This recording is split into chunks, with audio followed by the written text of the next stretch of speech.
Today's webinar is dedicated to promoting gender equality in the space sector.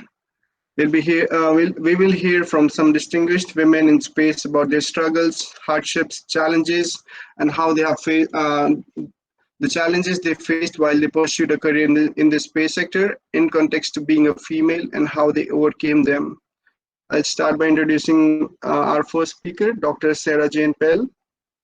Dr. Sarah Jane Pell has dedicated her life to the arts and promoting transdisciplinary approaches to exploration. She's an award-winning international artist who has found inspiration through workings as a commercial diver, an analog astronaut, and a researcher.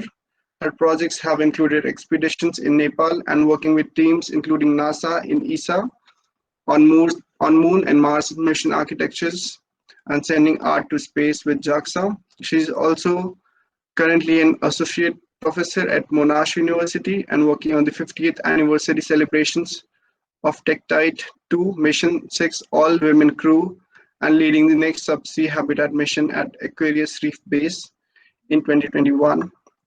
Dr. Sarah, the stage is yours. Thank you very much. I'm going to begin this presentation by firstly thanking the Nepalese Space Association and all of the speakers and participants who have joined us. I come from a very unique space background. I began as an artist, and in true creative style, my presentation today is not so much going to be about the struggle, but you are going to see the struggle and the difficulty through some of the images that I present. And what I'm going to try and do is encourage you and inspire you through the lessons learned along the way. So in between my presentation, you're going to see some of the key things that I would say to myself over and over to get through some of the challenges that I face. We'll go to this presentation now and see if it allows me to share. Bear with me. I think you're going to need to add me, Amnol, if you can change the permissions so that I can share more than one screen. Stand by for the technical communication challenges like this are pretty normal in space, so bear with me.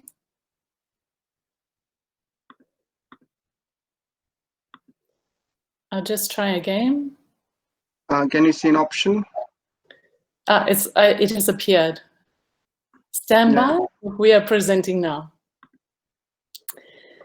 So thank you, everyone. My name is Sarah Jane Pell, and my intention for a woman in space is to be able to live your dream. I began this dream by combining what I call aquabatics, the combination of human exploration underwater and creative expression to combine the arts and commercial diving in a unique practice that became the basis of my PhD. For that to really occur in the real world, I had to learn the rules. I worked as a commercial diver, working in industry, working in a blackwater harbor, unique, isolated environment for 4 years in a remote area. I worked with teams and crews in high-risk operations in zero visibility and freezing waters. From that experience, I learned to break the rules, to also look at the creative and psychological elements, creating things such as scientific or speculative fiction films, to act out some of my curiosity and to go and seek to learn and to know, including an expedition to Mount Everest in 2015 before getting caught in the Nepal earthquakes, and contributing to research and discovery in these exploration environments. I used my skills to become a simulation astronaut, working with the COMEX and the European Consortium on Project Moonwalk, an expedition that enabled me to use my commercial diving and performance skills to work with human-robotic cooperation. Let's take a look now at what the team achieved. Vehicle. The Moonwalk lunar simulations took place offshore and underwater at a depth of 10 meters. This was in order to simulate low gravity. The aim was to be able to control the helper rover at 1/6 of lunar gravity. Simple gestures provided a flexible range of driving options. The subsea landscape near Marseille was selected to represent the lunar surface. Here, scenarios were conducted in an even more complex way. The suit port, the rover, and all of the equipment had to be installed underwater before the astronaut could enter the suit. All the moonwalk elements, such as the procedures, the tools, the suit port, but also the gesture-controlled rover, can be part of future space activities, space missions on the moon and on Mars. And to advance Europe's capabilities, all these are important to prepare and train astronauts for these future missions. In the future, we will be able to produce a new iteration of our human-machine interface, and we can come up with new concepts of operations that can make this work more effective. And of course, we would like that our hardware becomes flight-ready, and that once Europe or anybody wants to go to Mars or to the moon, we will be able to have the hardware ready and useful for the tasks that are needed. Project Moonwalk takes us one step further into the future of human space exploration, pairing humankind and technology to transcend known boundaries. This work, of course, helped me to define my own goals for exploration. I joined Project Possum in 2016, which is a suborbital mission aimed at describing the noctilucent clouds in the upper mesosphere, or what we would call taking action to receive or to achieve our goals. So this meant joining a team, training, undertaking simulation activities, and placing myself in a situation where I could develop new skills and to translate some of the skills that I already had in commercial diving, in working in strange orientation spaces, in complex breathing and life support systems, and then taking it to a higher altitude. Of course, because I had the background in performing and communicating, I was also able to work on human factors research and even do a live presentation as a TEDx talk. In addition to learning how the suit operates in a vehicle, you need to be able to land and in the off chance, land and egress in the water. This experience reflected much in an earlier project called Project Lifeboat. So I was bringing the art and science together all the time.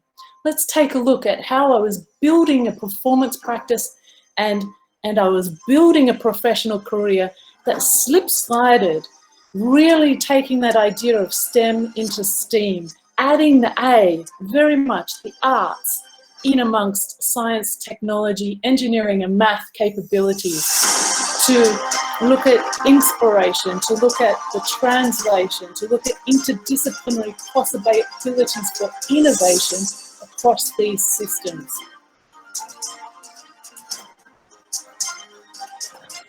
Thank you, Chiara.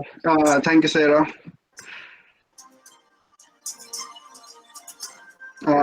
Is it the music? Is it the Yes. background music? Yes.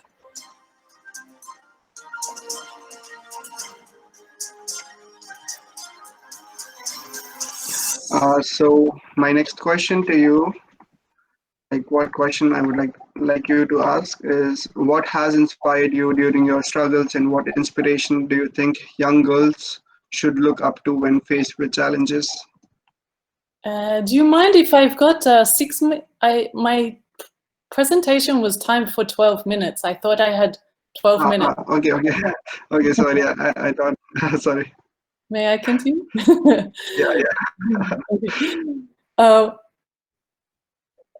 So this led me on the journey to look at the idea of performing astronautics.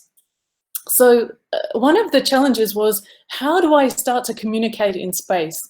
How do I translate this vision and reach new audiences? Which meant I needed to get on stages to do that.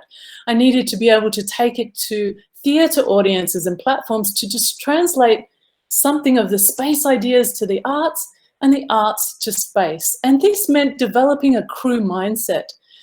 or activities where I'm using a 360-degree camera, such as the Insta360 Pro, to create these speculative, immersive environments where I'm asking the crew to participate in a Mars Olympiad, or to tell me what they're doing in their day-to-day activities, and producing speculative science fiction artworks that I can show at galleries in immersive 3D.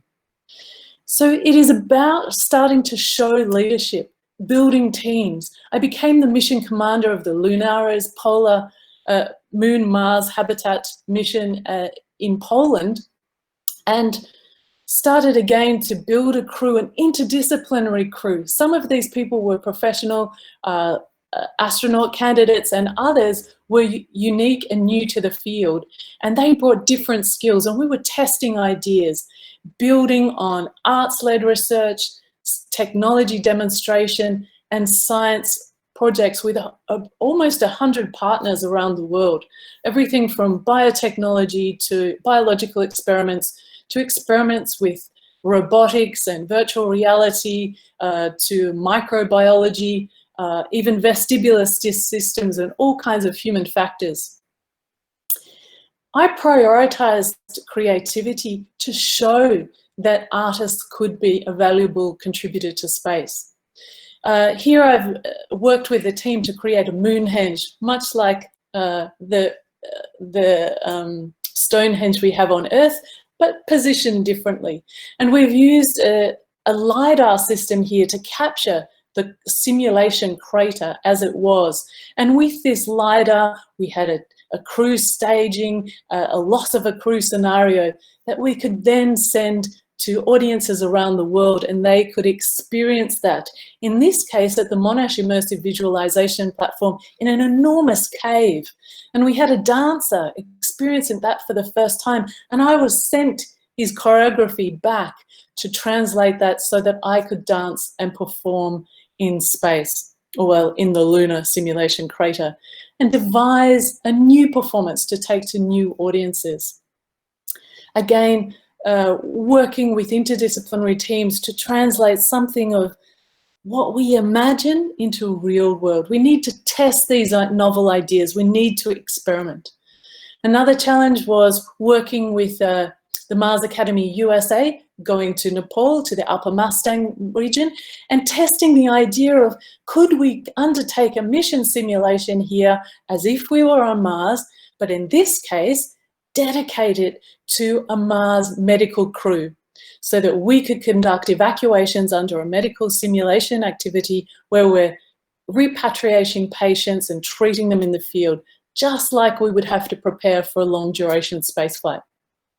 While I was there, I used my skills as well to look at range of motion studies, to look at how we're performing in these analog environments, and again to use photogrammetry to document that space so that I can take Nepal back to me, with me anywhere in the world, and experience that in VR. It's also fundamentally important that we share our experience with others, such as developing neutral buoyancy lab simulations with graduate students. This is something that I've been able to, that was always inspiring to me when I was a graduate student, and to be able to pass that knowledge on and to run workshops where I'm getting people in the water, simulating activities as spacewalkers. I've got crews on the surface, communication crews. I've got remote teams working on a remote mission control. And we've got teams working over several days to complete a task underwater, and they succeeded, and they were thrilled with themselves, and working alongside astronauts from ESA. I'm continually looking for ways in industry to maximize discovery, and I currently have an Australian Research Council grant to work. I'm taking on PhD students, and we're working to explore interactive solutions underwater for real-world capabilities. We're also honouring the past. 50 years ago, before I was even born, the first all-female subsea habitat crew was undertaken. And I get to honour that crew this year during the anniversary of TechTite 2 from the 1970s with the original mission commander Sylvia Earle and her team. One has passed away sadly, but we are going to take the lessons learnt to conduct our own mission here at the Florida Institute of Technology at the Aquarius Reef Habitat Base in 2021. It's our opportunity to take the lessons learnt and to project our expectations for the future. So that's the end of my presentation. So to get back to your question, I guess the challenge has been twofold. One has been to develop the confidence, and the other has to be able to develop the competence through training, and to be able to translate interdisciplinary ideas across different crew and different cultures, particularly working cultures. And that takes a lot of energy in terms of being able to articulate what you do, but also being able to inspire others so that you're not a threat to them because you're different, that you can cooperate and that you can inspire, and you can be a leader, you can be a mentor, and you can be a participant in order to build the skills that give you that confidence and that competence to become a leader in your field, to realize whatever crazy idea you might have. Thank you, Sarah, for your answer, for your insights, for sharing your experiences about your work, and please tell us one experience when you faced a gender bias and how you overcame it, like one experience from your professional career. I have many. I have many. When I first began in commercial diving, this wasn't uncommon, and it still occurs today. I arrived on the job site and there are no toilets and no facilities for women at all on many of the diving crews, boats, and workplace environments. There was also no place where a woman could take off her wetsuit and get changed. So I learned to be really masterful and be able to dress under a towel very quickly. And I think I had some pretty clear codes about what I treated everyone with respect and courtesy and demanded that in return. And I never ever asked, but no crew member ever used a swear word in front of me. And that is very uncommon offshore. Men who work in marine environments or sailors often swear all the time. And I didn't ask them not to. It was out of respect that they did that. And that was wonderful. But the next employer that I went to after that, they hated a woman joining their team, and I had a very, very different experience. I had a lot of tension. I had one guy put glue, super glue, inside my wetsuit, and it stuck to my body. And I had to go to the doctors to get it ripped off my skin. That's how much they were threatened by a woman being in this industry. Now, this is a part of the world where it's not common. Moving in the space sector, that's quite different to commercial diving. In many, many space companies and industries, you'll see women in positions of leadership. You'll see interdisciplinary, international, intercultural, and definitely cross-gendered community environments. And all I can say is look out for women, mentor women, champion women, and support them. They do have additional challenges that you may not see. And so be mindful that they bring enormous amounts to any team, and they should be respected and encouraged. And please, men, if you feel threatened, it's only because you haven't yet had the privilege or experience of getting to know them better. So. Thank you for your insightful answer. I hope that helped a lot of participants. My next question is, what young girls should look up to when faced with challenges? I think I've been very, very clear about my mission and my bigger dream and my bigger goal. So I always think of my mission as my armor. It gives me strength. I think about the vision as something that illuminates, that gives me clarity. If in the darkest of times, I think about that vision that I have of the future. And I think my passion, it's the passion that gives you fuel, and you yourself know how to drive that and hold on to that. And with those three things combined, you can overcome many, many challenges. Thank you. Thank you for your answer. We have a question from Chiara. Yeah. What is your advice to girls that would love to join space sector, and which to a woman coming from another sector? And which, I think I say 8 years ago, I would say that every space project needed an artist, and I was trying to say, here is the space sector, and I was trying to get in, if that makes sense. And I think I have learned through these years that there are many, many activities occurring that are opening up access to space, democratizing space, and the opportunities are endless. It is a multidisciplinary field.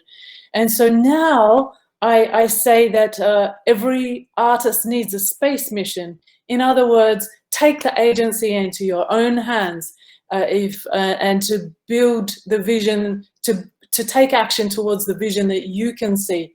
Because the opportunity is not only there to tap into things, the opportunity is there to build and create new possibilities in space. Space is truly interdisciplinary. I cannot think of a single skill set that couldn't be applied in space. It requires absolutely every involvement from every possible industry and sector.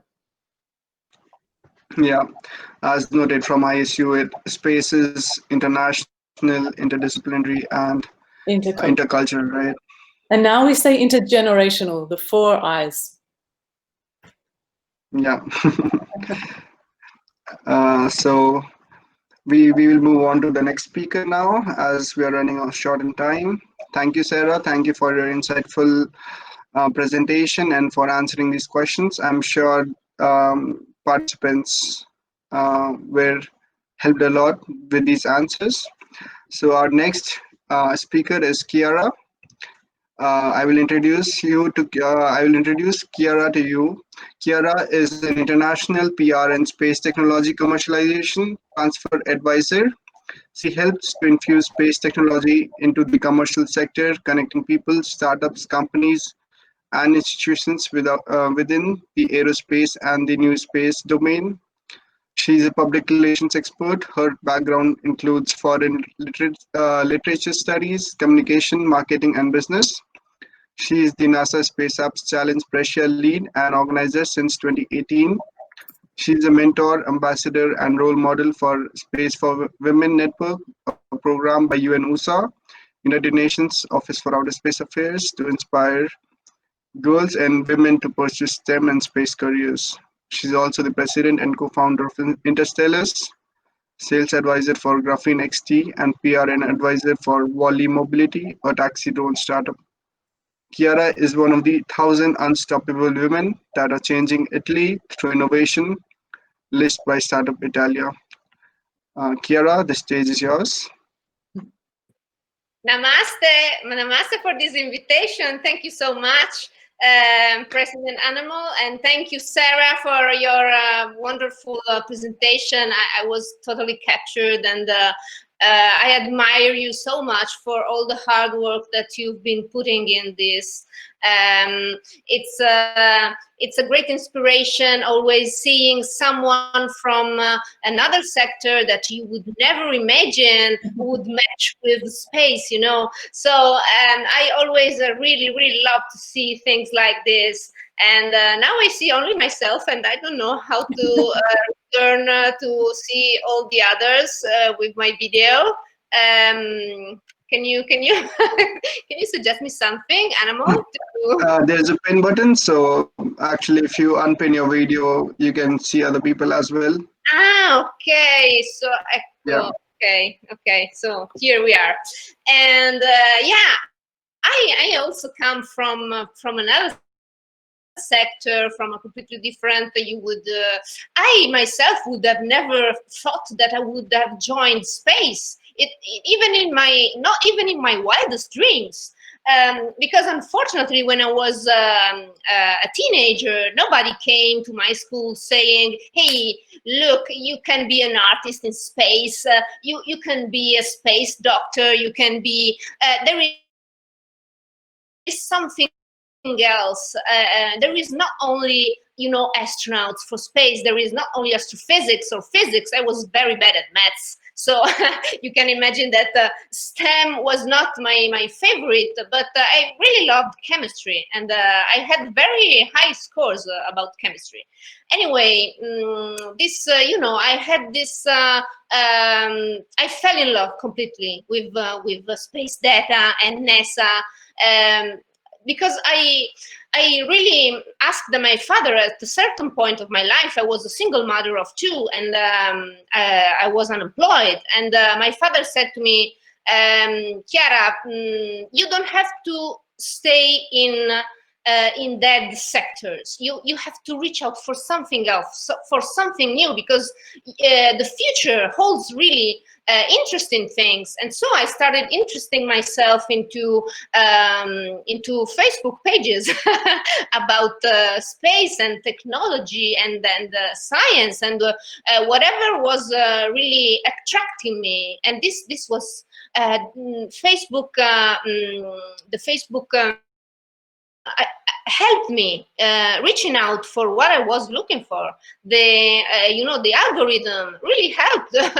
And we always say that we are controlled and Facebook is dangerous, and this is true, but you know, it's a really powerful tool to reach out with the algorithm what we like, and also to reach out to people that we would never imagine that we could be friends with. So I started this journey with Facebook, and at a certain point I saw this post.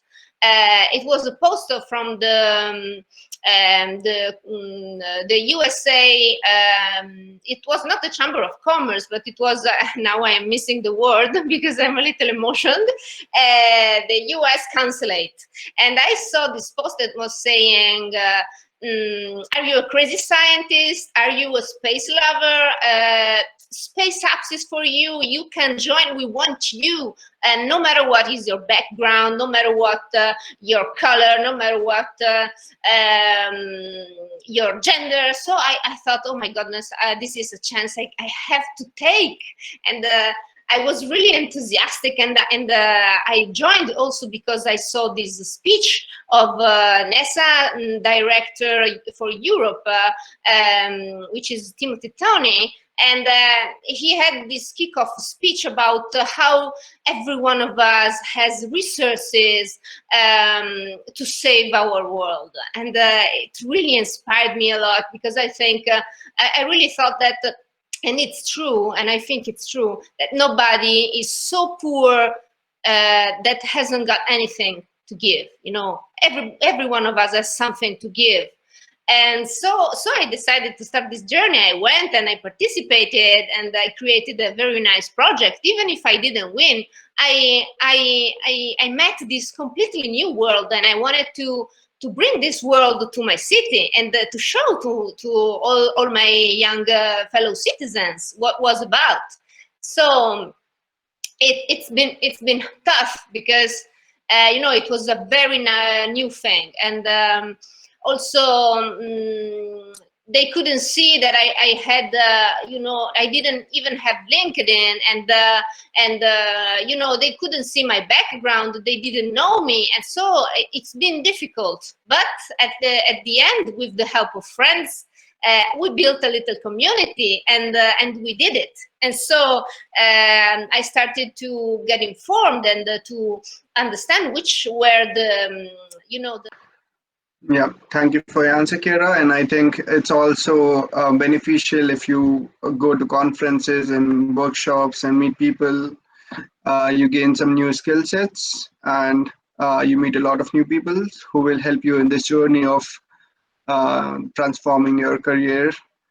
So there's a question from Shreya. What kind of skills do organizations working in the space sector look for in employees?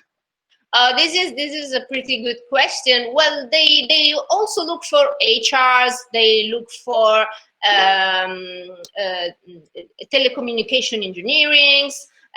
They look for almost anything, because also marketing and finance. What I really suggest is to look in those platforms, which I am not, you know, I'm not taking money for saying the names, but I will say that the Space Individuals and Careers in Space, and then there is another one. And when you see which kind of job is required, then you will see also the set of skills that are needed. So you can improve them, and you can list them on your LinkedIn. So the recruiter will see that, because they search for those words, you know. So if you put them, and you have it, of course, because we always have to be true. You can make it, absolutely, if it's what you want. If it really inspires you, then go for it. Thank you, Chiara, for your answer. One question I would like to ask you is, meanwhile, if the participants go for another question, what has inspired you during your struggles, and what inspiration do you think young girls should look up to? And like, can you share one experience when you faced a gender bias and how you overcame it? So what I tell girls is that they don't have to fear space sector. They have to think that if they really want to go for it, and if they study STEM, they will be advantaged, because you can access very, very highly rewarded jobs. And so earn a lot of money. And when you know, when you earn good, then your family and is okay, and then you contribute to the benefit of the society. So it is very important that girls and women can access to quality education, and also go working in an environment which is you know, about gender equality, about yes, about respecting an environment respecting you. What really inspired me is it has been NASO Space Up Challenge, and the community of NASO Space Up Challenge. Yeah, it's a really, really good environment, and nobody ever you know, said something wrong. And about my experiences in toxic environment, I have to say that I experimented some, and unfortunately, you know, you have to, it's not only the space sector, it's everywhere. I mean, you are a woman, and you will be valued for what you look like, and what you are dressing, and what you know, and you have to afford double fatigue to achieve respect from others. But the important thing is also to report when something is wrong with you, and when something is wrong with another person, you have to report it, and then if it's not enough, you have to leave, because there is nothing worse than staying in a toxic environment with people attacking you in front of the others and bad-mouthing you. And I think that living and finding another environment more friendly is important. And this is really, you know, all your energy is going in this black hole that somebody opens, and you don't have to permit this. So I think that in Italy we have a way of saying that is levare occasione. That means don't get this occasion to fight or to, because it will really take all your energies in that point, and you will not grow. So leave occasion. Thank you, Chiara, for your wonderful answer. And now I would like to move on to our next speaker.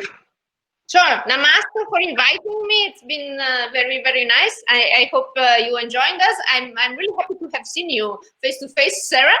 And thank you so much, President Animal, and all the guys and boys. Ciao. Reach out if you want. I am a mentor. I can help somehow. I will try to help you. Ciao. Ciao, ciao. See ya. I will start with introducing Ms. Manisha Dwa. Manisha Dwa is the project coordinator and board of directors of NASO and had been promoting women and girls in science through astronomy and space science.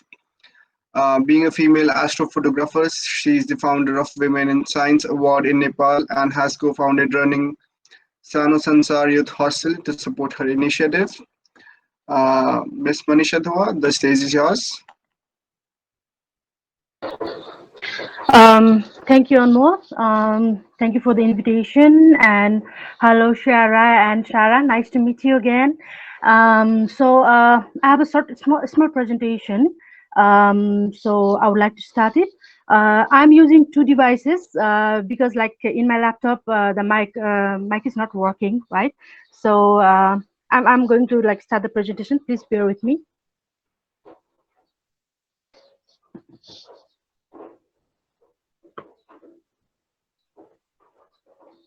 Meanwhile, we also have created a survey, and that's in the chat box. So if you go to the right of the starting of this session, you can find a survey, so you can participate in that and help your views be taken into account into our reports.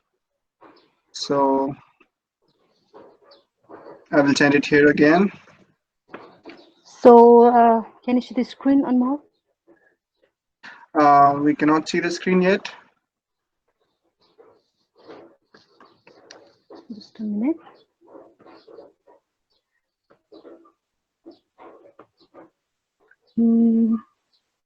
Share. I'm clicking the share option. So just a minute. I'll try it one more time.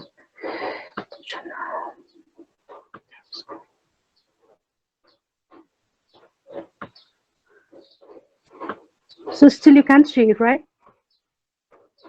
Not yet. Not yet.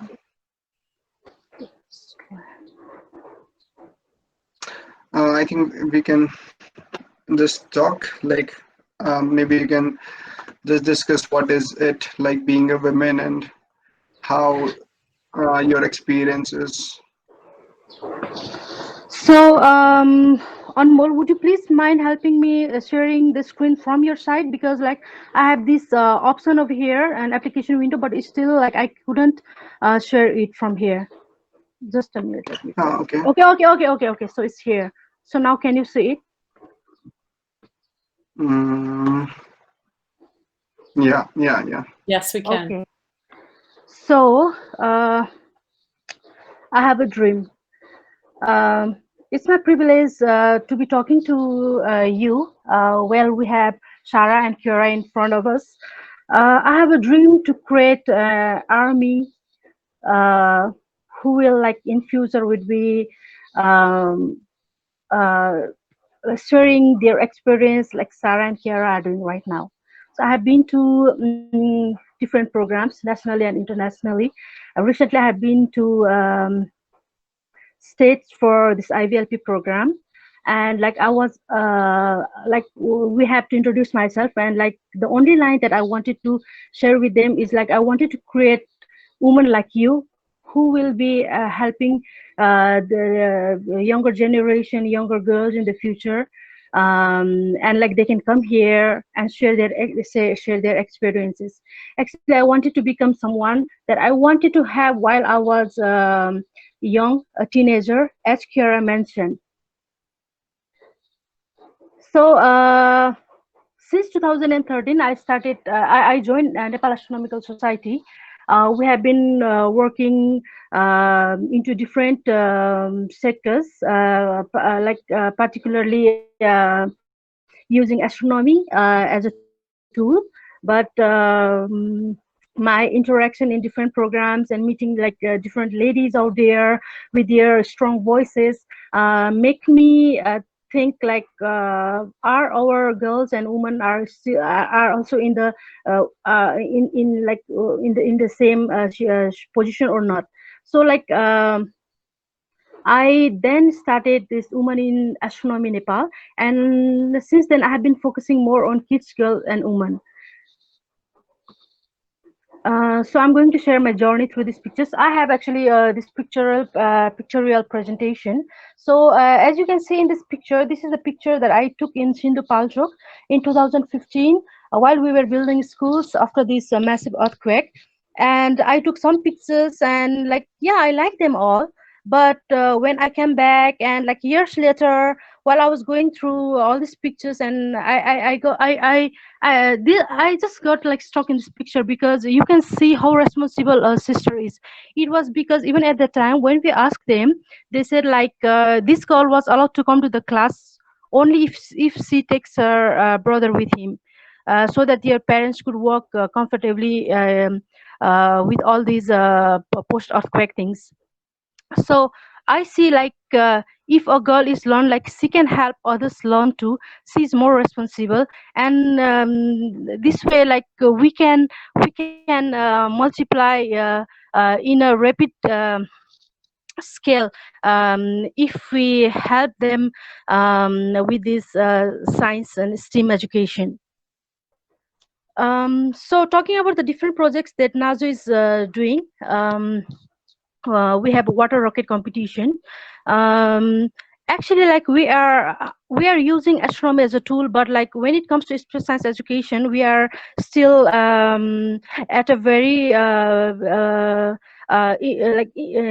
initial level. So water rocket competition had been a kind of successful story so far, because you see students love hands-on activity rather than this mugging up and everything like that. So like once a year, these students, a group of students from Pulchok Engineering Campus, they used to have this programs in which like they have one session in which they used to call students from various schools, where we are called to mentor for these water rocket competitions, and we are helping them by sending our volunteers, and sometimes even I used to go there as a mentor and help them build this competition. The main motive behind this is like we can help them, we can promote space like in their interest and enthusiasm in this space sector, and like we use a very simple physics behind this, and that is well explained, and this is how we could get the interest of students in this space field. Similarly, we are used to have the school visits. These are the different programs. The one in the left-hand corner is from the Damauli, is from a school in Damauli. Similarly, the next one is from a school in Kathmandu itself. And the last picture down, we took it at Janakpur, where we had a group of students, and we can see the number of girls is very less. But like we have a success story behind this picture, because like after we went to Janakpur and had this meeting with these students, and a year before or so, we went to one of the programs where one girl, she came to us and like she greeted us, and I was like, oh, have I like seen you somewhere? And she was like, oh, ma'am, like it's because of you I'm here at Pulsar campus in Kathmandu, and I'm pursuing this aerospace engineering here. So like this is one of the success story that I like to share. And similarly, in different school visits, we are used to taking all the resources available with us.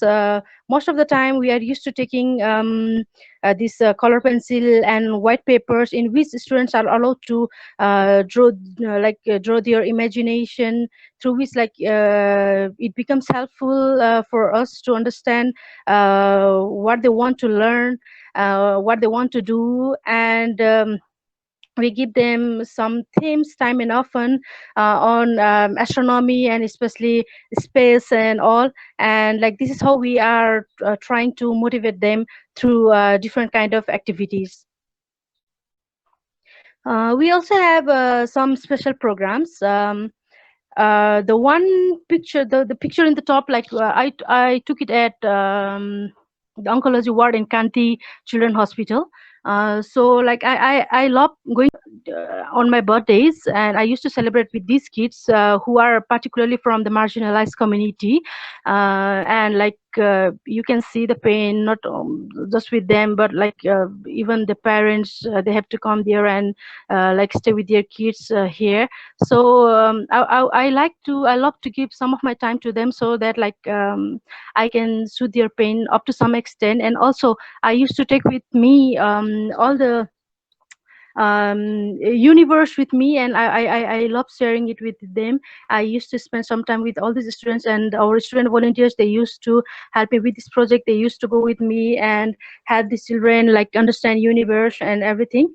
Similarly, the one below the picture over there, it's a teacher meet, in which like teacher and some of the female girls who are quite interested in sharing their journey, especially all the hardship when it comes to STEM education. We used to like sit together and we used to share our things, and this way we used to come up with some new ideas, and they are used to implementing them in their schools as well.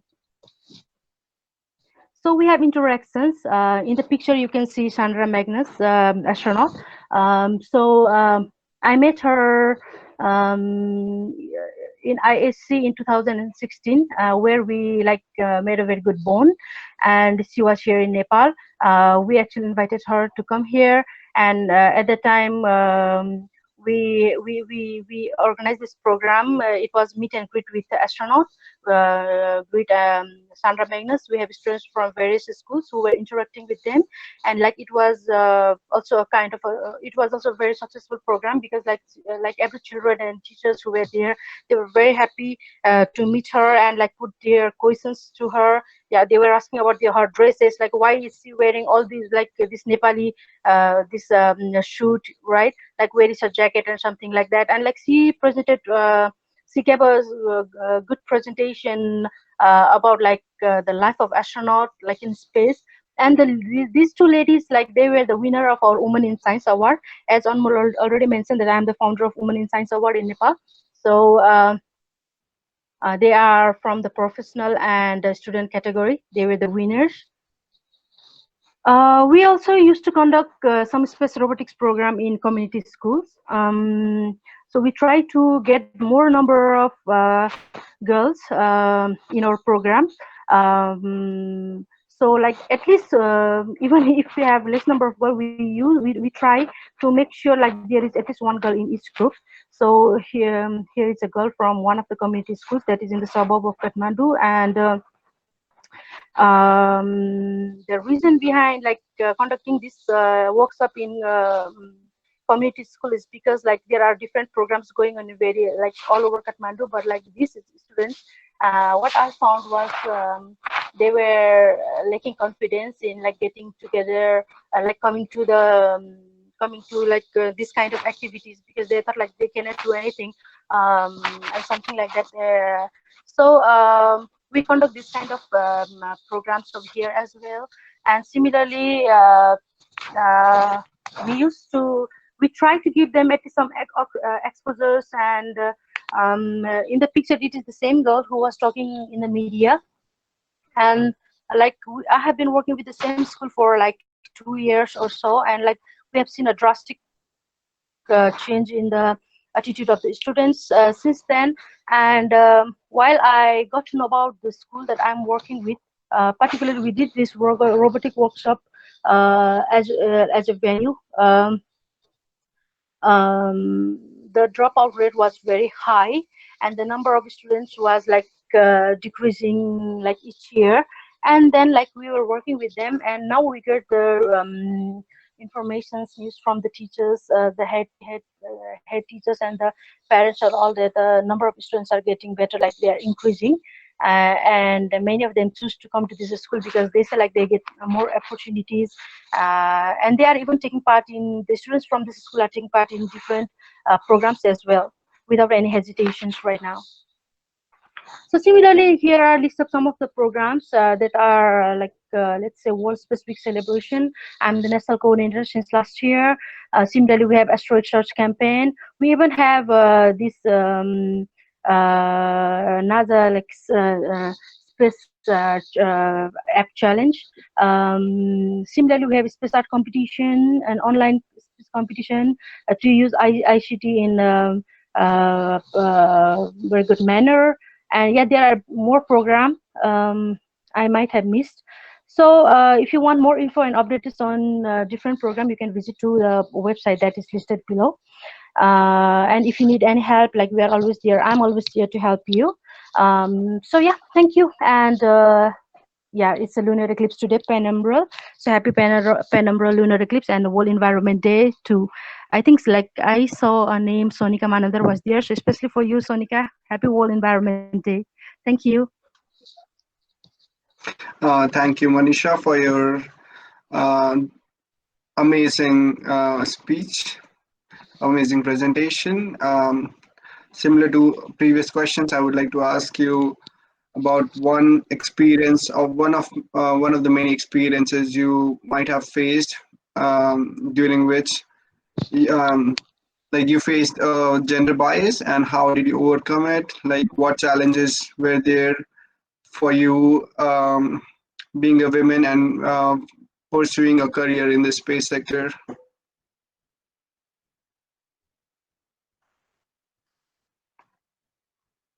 Hello? You need to put your microphone on the other user.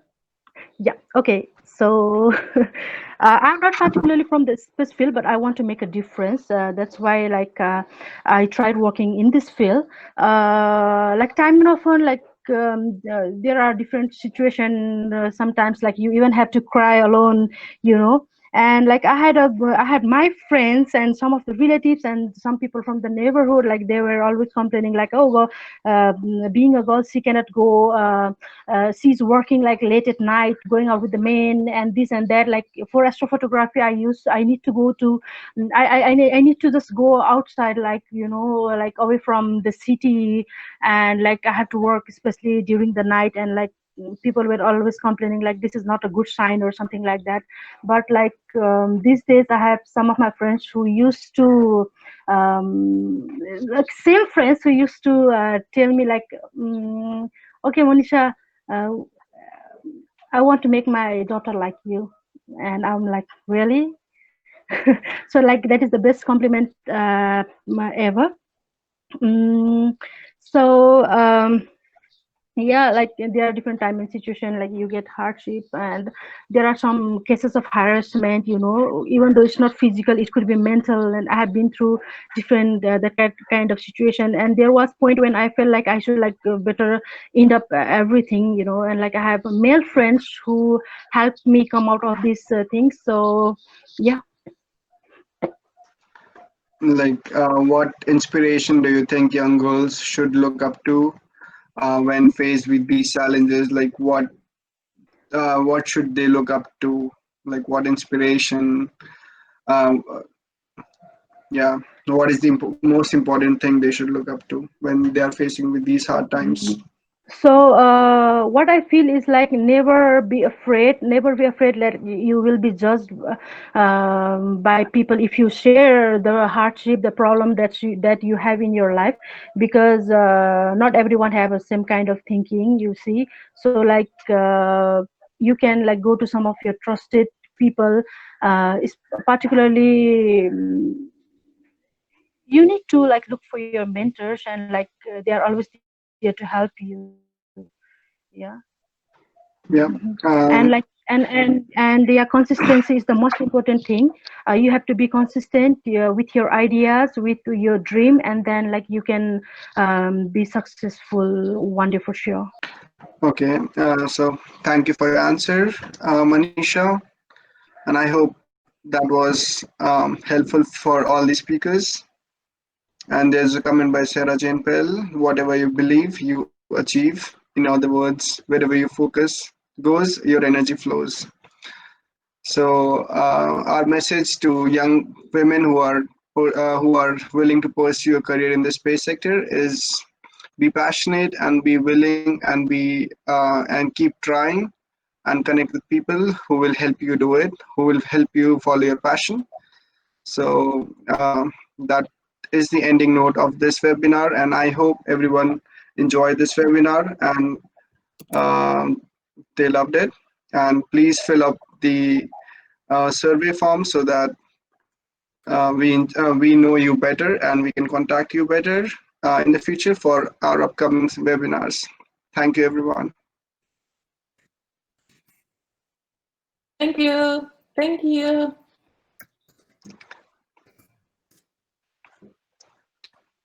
Ciao. Ciao, Ciao. ciao. Thank you. See you. Bye. See you.